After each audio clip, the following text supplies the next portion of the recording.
L'exposition parle de l'évolution de l'homme à travers le temps et comment il s'est adapté à son environnement.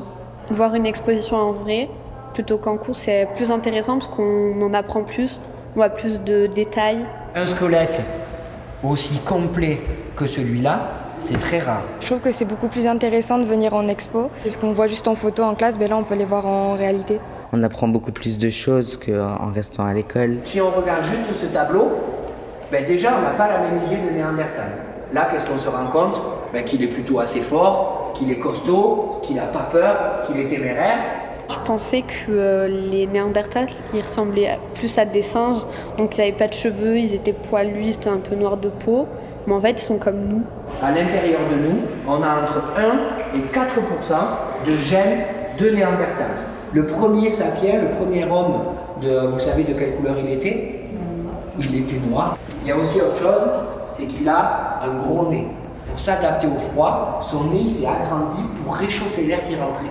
Est-ce que parce qu'on est différent, obligatoirement, on est inférieur? C'est ça la question intéressante.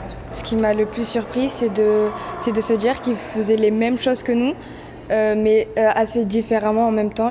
Le tatouage, par exemple, pour exprimer un souvenir ou autre, comme nous on peut le faire, on pensait tous qu'ils étaient différents, mais au final, dans la manière de faire les choses, tout ça, c'est pareil.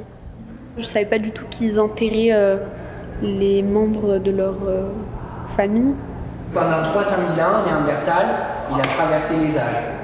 Il a traversé peut-être les maladies. Il savait même se soigner. Ils se sont adaptés à leur environnement. Et notre espèce à nous alors? On a peu de chances de vivre aussi longtemps qu'eux. Ça veut dire que toutes les espèces disparaissent un jour. Nous, si vous allumez la télé, on nous programme la fin de notre espèce.